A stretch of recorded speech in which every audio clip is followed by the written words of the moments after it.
Hello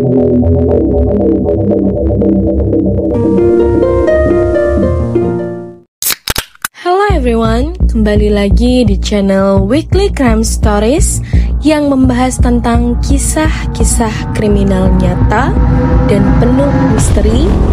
Bagi kalian yang menyukai kisah kriminal yang penuh misteri, jangan lupa klik tombol lonceng di bawah, subscribe channel ini agar tidak terlewat kisah yang penuh misteri berikutnya. Pada 8 Oktober tahun 2003, angin bertiup kencang di atas air yang bergelombang dekat Cape May, New Jersey.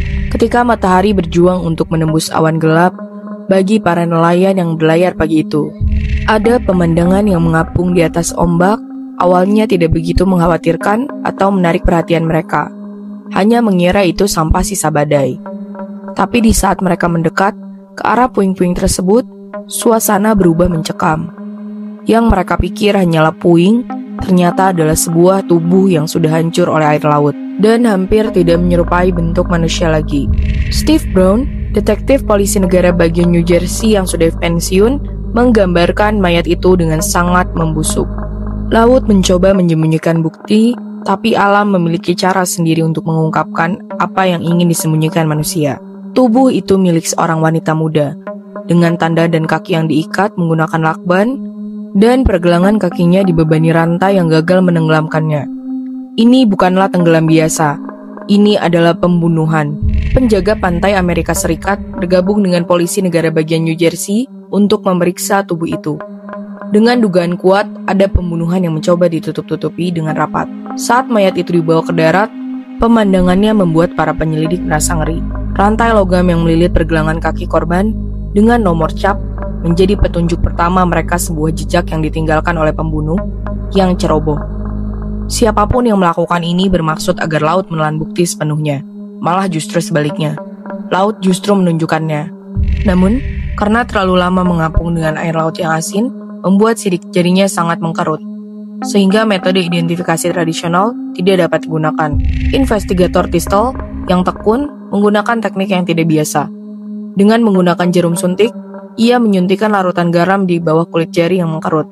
Dengan hati-hati memijatnya, hingga ia bisa mendapatkan sidik jari yang dapat digunakan. Sidik jari tersebut dicocokkan dengan basis data, dan wanita misterius itu segera diidentifikasi sebagai Kimberly Halton, seorang gadis berusia 16 tahun yang berada dalam asuhan keluarga angkat di Dover, Delaware, yang dilaporkan hilang beberapa hari sebelumnya. Kehidupan Kimberly penuh dengan tragedi, yang ia tutupi dengan senyuman manis untuk dunia. Sahabatnya, Destin Andrew, menggambarkannya sebagai orang paling manis yang pernah kami temui. Namun, senyuman terlebar pun bisa menyembunyikan rahasia paling kelam. Kimberly menghabiskan sebagian besar hidupnya dalam perawatan keluarga angkat, berpindah dari satu rumah ke rumah lain, tanpa pernah menemukan stabilitas yang sangat dibutuhkannya. Rumah terakhirnya dengan keluarga Machete di Dover tampak seperti bab lain dalam kisah sedih yang panjang. Dustin curiga bahwa kepribadian ceria Kimberly adalah tameng, cara untuk mengatasi kehidupan yang tidak pernah baik padanya. Sherry Wells, ibu angkat pertama Kimberly, mengkonfirmasi hal ini, menceritakan bagaimana gadis itu mengalami kelaparan dan kekurangan sejak kecil. Namun, meskipun menghadapi banyak kesulitan, Kimberly memiliki impian untuk menjadi dokter hewan. Mungkin dia melihat pada hewan kepolosan yang telah dicuri darinya. Terakhir kali orang melihat Kimberly masih hidup adalah pada 29 September 2003 ketika dia ketinggalan bus sekolah. Ibu angkatnya, Lauren Machete, melaporkannya hilang pada hari yang sama. Namun, tidak ada kepanikan. Mereka bilang Kimberly sudah pernah kabur sebelumnya dan selalu kembali. Tapi kali ini berbeda. Kali ini Kimberly tidak akan kembali. Detektif Steve Brown tahu ada yang salah sejak awal. Ketidakpedulian Lauren Machete tentang hilangnya Kimberly tidak membuatnya tenang. Masa lalu Kimberly yang bermasalah membuatnya mudah untuk mengabaikan ketidakhadirannya sebagai pelarian biasa. Namun, keadaan seputar kematiannya jauh dari kata biasa. Tidak ada tanda-tanda trauma yang jelas. Tetapi, seorang pemeriksa medis kemudian menentukan bahwa Kimberly mengalami trauma benda tumpul yang parah. Di kepala, luka yang hanya bisa disebabkan oleh jatuh dari ketinggian.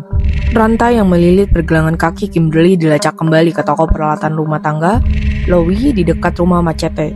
Pembelian tersebut dilakukan sehari setelah Kimberly menghilang. Penyelidik memeriksa rekaman pengawasan, akhirnya menemukan video buram dua pria yang membeli rantai tersebut. Bersama dengan klem dan balok beton, barang-barang yang identik dengan yang ditemukan di tubuh Kimberly. Kualitas video yang buruk membuat penyidik merilis gambar ke publik. Informasi mulai berdatangan, dan segera muncul sebuah nama, Robert Brothers.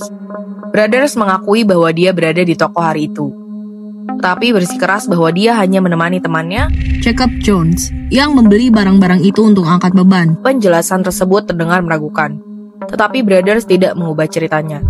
Penyelidikan mengambil arah gelap ketika terungkap bahwa saudara angkat Kimberly yang bernama Heather sedang menjalin hubungan dengan Jacob Jones. Muncul sebuah dugaan, yaitu kecemburuan yang bisa menjadi motif karena Kimberly cantik, baik, dan disukai banyak orang yang mungkin memicu rasa iri pada Heather. Namun Heather membantah keterlibatannya. Dengan menangis, dia menceritakan perkelahian saudara yang biasa, tetapi bersikeras bahwa dia tidak punya alasan untuk menyakiti Kimberly. Demi Tuhan, aku tidak tahu apa yang terjadi pada Kim, tangisnya saat interogasi. Tetapi seiring dengan semakin mendekatnya jaring di sekitar Jones, kebenaran mulai terungkap. Jacob Jones bukanlah tersangka pembunuhan. Dia adalah seorang mahasiswa berusia 20 tahun dengan catatan bersih dan IPK 4,0 sebagai pilot berlisensi dan instruktur di Pangkalan Angkatan Udara Dover. Jones tampak seperti orang yang akan sukses. Namun, ternyata di balik penampilan rapi, ada sesuatu yang gelap yang membusuk. Polisi menemukan bahwa pada malam Kimberly menghilang, Jones telah meminjam pesawat Cessna dari pangkalan pada pukul 11.45 malam, mengembalikannya 2 jam kemudian.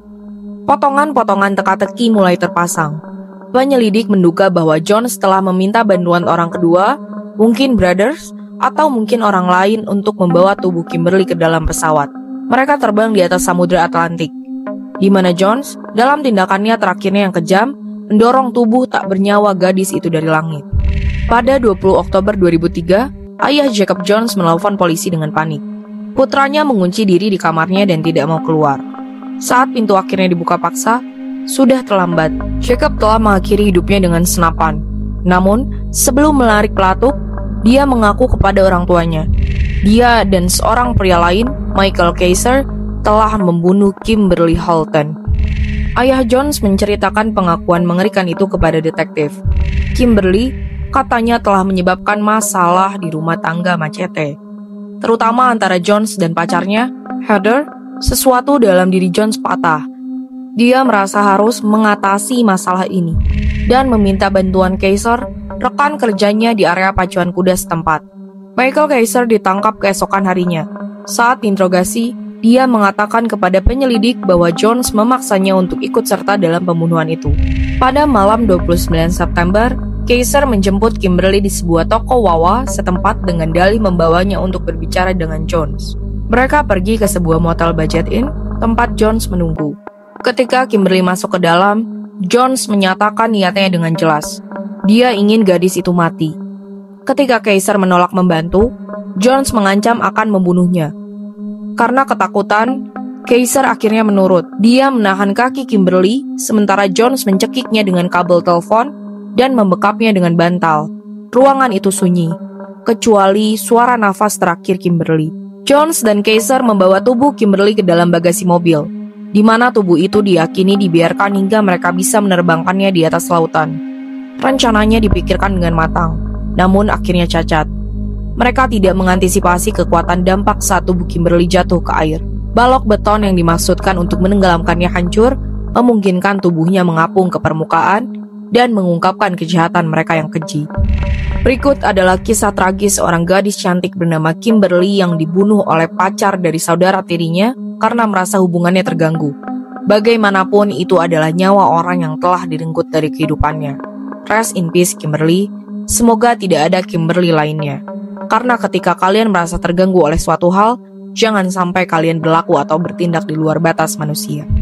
Bagi kalian yang menyukai kisah seperti ini, jangan lupa dibantu like, comment, share, and subscribe. Dan untuk penonton setia WCS, serta masukan dan advice yang kalian berikan di kolom komentar, terima kasih semua. Terima kasih.